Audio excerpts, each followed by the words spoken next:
स्वागत आहे। आधीच्या व्हिडिओमध्ये आपण बघितलं की कुटुंब, समाज, देश याप्रती असलेली आपली निष्ठा किंवा बांधिलकी म्हणजे नुसतेच शब्द नाहीत तर कृती सुद्धा असली पाहिजेत। पण सर्व प्रकारच्या इतर छोट्या छोट्या ज्या निष्ठा आहेत आणि बांधिलकी आहेत त्या संपूर्ण मानवजातीचे कल्याण याच्या दुय्यम स्थानी असायला हव्यात। यावर सुद्धा आपण चर्चा केलेली आहे।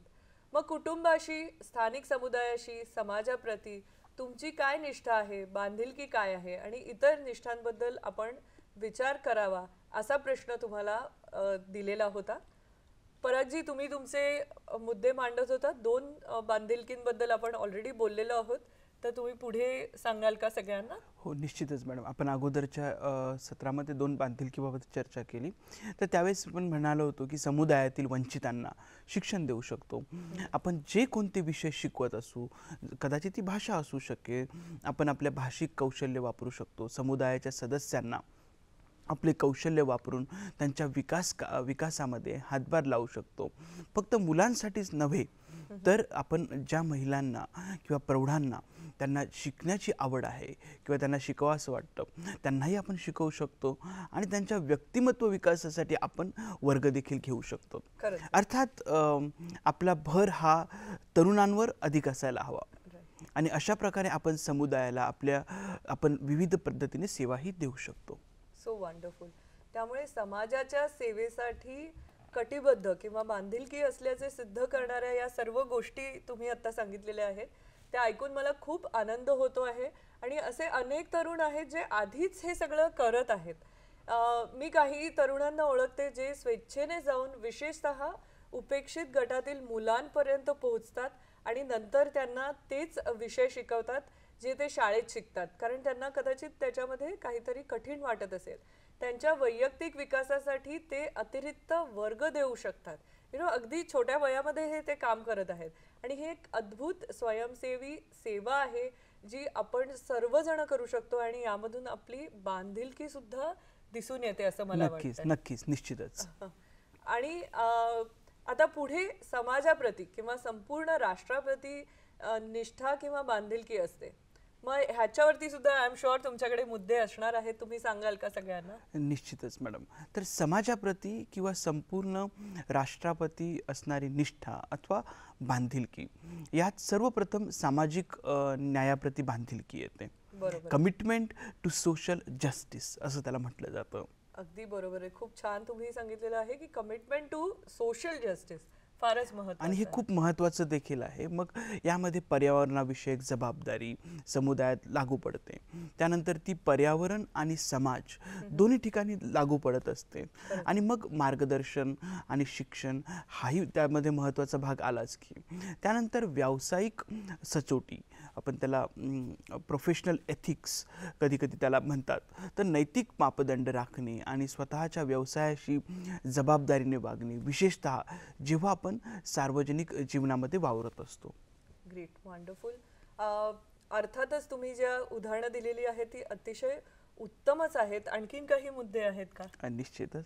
तर मग एखाद्याच्या कार्याचा समाजावर होणारा परिणाम विचारात घेऊन सार्वजनिक आरोग्य आणि सुरक्षिततेला चालना देणे, त्यासोबत सार्वजनिक आरोग्य उपक्रमांना पाठिंबा देण्यामध्ये आरोग्य आणि सुरक्षा याबाबत जागरूकता निर्माण करणे किंवा ती वाढविणे, त्याप्रमाणे पुढे गेल्यानंतर समाजातील सर्व सदस्यांचे कल्याण आणि जीवनाची जी समानता वाढविण्याच्या दृष्टीने प्रयत्न करणे, त्यासाठी सक्रियपणे आपला सहभाग नोंदवणे हे देखील समाविष्ट आहे। तर याचा अर्थ असा होतो की कोणत्याही प्रकारचा भेदभाव नाहीये आणि मग संस्थात्मक परिवर्तन यामध्ये देखील सक्रियपणे सहभागी होणे आवश्यक आहे। विध्वंसक शक्तींचा सामना करणे आणि रचनात्मक शक्तींसोबत जुळवून घेणे, तर सुलभ सामाजिक व्यवस्थेतून पूर्वग्रहांचे निर्मूलन करणे, सुनिश्चित करणे हे देखील त्यामध्ये आले। वाह, तुम्ही इतकं समर्पक आता मुद्दे मांडलेले आहेत, खूपच छान। की समाज आणि सामाजिक परिवर्तनास बांधिलकी, वचनबद्धता किंवा निष्ठा म्हणून करता येतील अशी अनेक उदाहरणं तुम्ही सांगितलेली आहेत। अगदी दैनंदिन जीवनामध्ये सुद्धा तुम्ही अनेक ह्या गोष्टी करू शकतात। मग आता इतरही काही बांधिलकी येतात, इतरही काही निष्ठा येतात, त्यांच्याबद्दल तुमचं काय मत आहे? येस मॅडम, कुटुंब, समुदाय आणि समाज या व्यतिरिक्त इतरही काही निष्ठा आणि बांधिलकी आहेत ज्या माणसाने पाळल्या पाहिजेत. पहिली म्हणजे कायदा व सुव्यवस्था. बरोबर आहे. आता कायदा आणि सुव्यवस्थेचं पालन करणे त्यासाठी आपण खरंच कटिबद्ध असायला हवे, वचनबद्ध असायला हवे. अगदी बरोबर. मग त्यानंतर येतात धार्मिक नियम आणि अटी. मग कॉमन इंटरेस्ट ग्रुपसाठी बांधिलकी, ओके. जिथे लोकांच्या भल्यासाठी लोकांचे समान हित असते. बरोबर आहे. आणि तुम्ही तिथे एकत्र आलेले असतात, काही मंडळ असू शकतात, काही आय एम शुअर काही क्लब्स पण असे असू शकतात की जे अगदी बरोबर. एकत्र आलेले आहेत. अगदी बरोबर. आणि काही सामाजिक मंडळांसाठी देखील हे लागू होते. सोशल क्लब तसेच स्वयंसेवी संस्था देखील त्यामध्ये असू शकतात. मग कदाचित राजकीय विचारसारणी आणि मग वांशिक गट, स्पोर्ट्स क्लब आणि कामाचे ठिकाण, तर या सर्व ज्या बाबी आहेत त्या अस्तित्वात असलेल्या इतर वेगवेगळ्या प्रकारच्या बांधिलकी आहेत. खरंच आहे की तुम्हाला त्याच्याप्रती तुम्ही निष्ठेने बांधलेले असता, तुमची बांधिलकी असते. आता सर्व विद्यार्थ्यांसाठी एक अत्यंत महत्त्वाचा प्रश्न असा आहे की या संस्थांप्रती असलेली बांधिलकी, आपली वचनबद्धता आणि निष्ठा याचा आपल्या पर्यावरणावर आणि इतर लोकांशी असलेल्या संबंधांवर कसा विपरीत परिणाम होऊ शकतो ह्यावरती तुम्हाला विचार करायचा आहे. या बांधिलकीमुळे इतर लोकांशी असलेल्या आपल्या संबंधांवरती विपरीत परिणाम होऊ शकतो का ह्याच्यावरती तुम्ही विचार करा. 3 मिनिटाचा वेळ आहे. तुमच्या अध्ययन जोडीदाराशी चर्चा करा आणि तुम्हाला तुमचं उत्तर लिहायचं आहे. Great, wonderful. तुम्ही तुमची उत्तरं लिहिलेलीच आहेत. पण पराग सर, मी तुम्हाला विचारू इच्छिते की यापैकी एका घटकाशी असलेल्या आपल्या वचनबद्धतेमुळे प्रतिकूल असे परिणाम कसे होऊ शकतात, तुम्हाला काय वाटतं? होय, जर आपली वचनबद्धता टोकाची झाली आणि पूर्वग्रह निर्माण करण्याच्या मर्यादेपर्यंत गेली तर ते आपल्यासाठी अत्यंत हानिकारक ठरते. अगदी बरोबर आहे. तुम्ही म्हणताय ते, पण ते कशा पद्धतीने हानिकारक ठरते हे थोडंसं सांगू शकाल का? ओके. आणि मग जर आपली निष्ठा इतर लोकांच्या हितांकडे दुर्लक्ष करण्यास प्रवृत्त करते तर तेही हानिकारक आहे. मग कधी कधी जात, धार्मिक गट, मग वांशिक गट, राजकीय विचारसारणी यांच्याशी जास्त वचनबद्धता ठेवल्यास सामाजिक संघर्ष आणि मतभेद, भांडणंही निर्माण होत असतात. अगदी बरोबर आहे. खूप सुंदर तुम्ही आता उदाहरणं दिलेली आहे, विद्यार्थ्यांनाही कळलेलं आहे. अगदी खरं आहे. जरी वचनबद्धता, बांधिलकी चांगली असते तरी आपण कुठल्या अस्तित्वाशी बांधिलकी बाळगतो हे सुद्धा महत्त्वाचं आहे.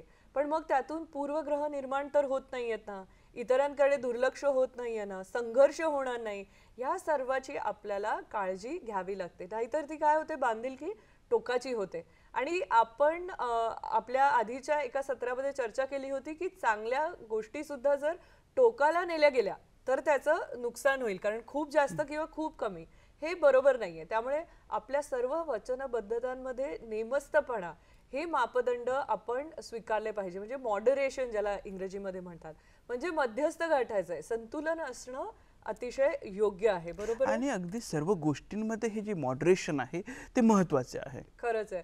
आता सर्व विद्यार्थ्यांना आणखीन एक प्रश्न विचारायचा वाटतो की सर्व मान्यता असलेल्या मूल्यांचे पालन केल्यास ते मानव जातीच्या बौद्धिक सलोख्याचा आणि नैतिक ऐक्याचा आधार कसा ठरतील.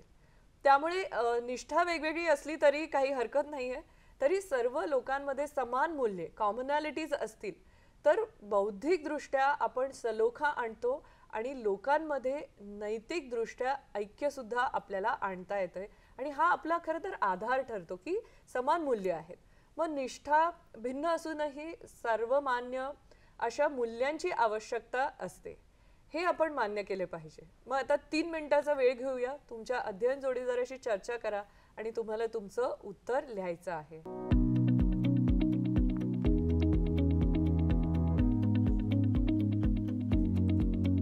वंडरफुल. तुम्ही उत्तरं लिहिली असतील तर मी परागजींना विचारते की हे कॉमन व्हॅल्यूज जे आहेत, जे आता आपण प्रश्न त्यांना विचारलेला आहे त्याच्याबद्दल तुमचं काय मत आहे? Yes madam. तर सर्वत्र मान्य आणि समान असलेल्या मूल्यांच्या सहाय्याने सुसंगती आणि एकता आणणे खरं नक्कीच शक्य आहे. तर ते कसं?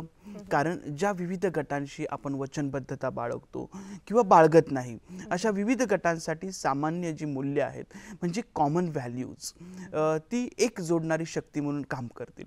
त्यामुळे आपण एखाद्या विशिष्ट गटाचे जरी नसलो तरी अशा मूल्यांमुळे आपल्या गटांमध्ये सुसंवाद आणि ऐक्य निर्माण होणे हे शक्य होणार आहे. वा, किती सुंदर.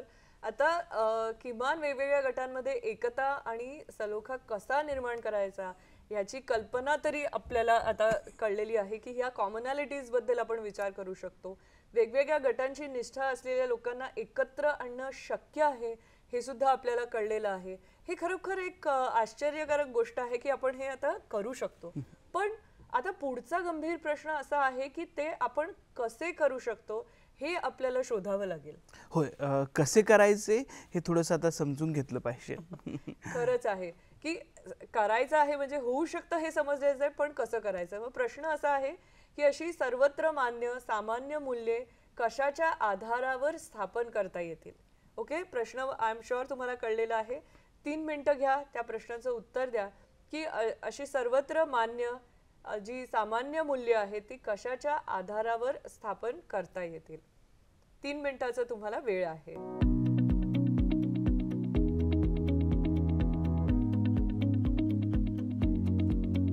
तुम्ही तुमची उत्तरं लिहिलेली असेल, कृपया मी परागजींना रिक्वेस्ट करते की कशाच्या आधारावर हे करता येईल असं तुम्हाला वाटतंय? तर न्याय, ओके. सर्वांची श्रद्धा करुणेच्या आधारावर त्याची स्थापना होऊ शकते. मग आपल्यात प्रामाणिकपणा आहे, समानता आहे, सचोटी आहे, शाश्वतता आहे, आपल्याकडे मानवी प्रतिष्ठाही आहे जी खूप महत्त्वाची आहे. आपल्या राज्यघटनेच्या प्रस्तावनेमध्ये या सर्व मूल्यांचा उल्लेख देखील केलेला आहे. किती सुंदर. खूप बरोबर तुम्ही सांगितलं की ही तत्वे जर विविध गटांमधील समान मूल्य असतील, विचार करा ही तत्वे जी परागजींनी आता सांगितली राज्यघटनेमध्ये पण आहेत, ती विविध गटांमधील समान मूल्ये असतील तर ती संघटित होऊ शकतात. मला वाटतं तुम्ही जे शेवटी बोललात की ते भारतीय राज्यघटनेच्या प्रस्तावनेत आहेत, हे खरोखर खूप महत्त्वाचं आहे. कारण आपण सर्व भारतीय राज्यघटनेसाठी कटिबद्ध आहोत, आपली बांधिलकी आहे त्या राज्यघटनेकडे. मग दुसरं म्हणजे आपण काय करायला हवं ते म्हणजे त्याचा अर्थ समजून घेणं हे महत्त्वाचं आहे. उदाहरणार्थ, आपल्या सर्वांसाठी न्यायाचा अर्थ एकच असावा जेणेकरून तो आपल्याला एकत्रित ठेवेल. न्यायाच्या नावाखाली मी तुमच्यावर अन्याय करतो आहे असं चालणार नाही. किंवा करुणा, समानता, प्रामाणिकपणा, बंधुता काहीही असो, त्यामुळे संकल्पना एकच असावी. तर ती निश्चितच भारतीय राज्यघटनेने म्हटल्याप्रमाणे आपण सर्वजण न्यायाप्रती निष्ठावान आहोत, आपली न्यायाप्रती बांधिलकी आहे, तर आपण एकसंध आहोत.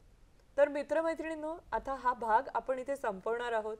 या व्हिडिओत आपण चर्चा केली की आपल्यापैकी प्रत्येक जण स्वतःच्या क्षमतेनुसार आणि परिस्थितीनुसार समाजात अर्थपूर्ण सेवा देऊ शकतो. उदाहरणं पण तुम्ही बघितलेली आहेत.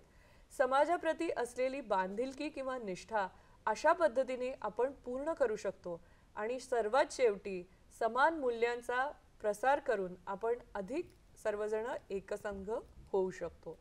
हे सत्र इथे संपलेलं आहे. धन्यवाद.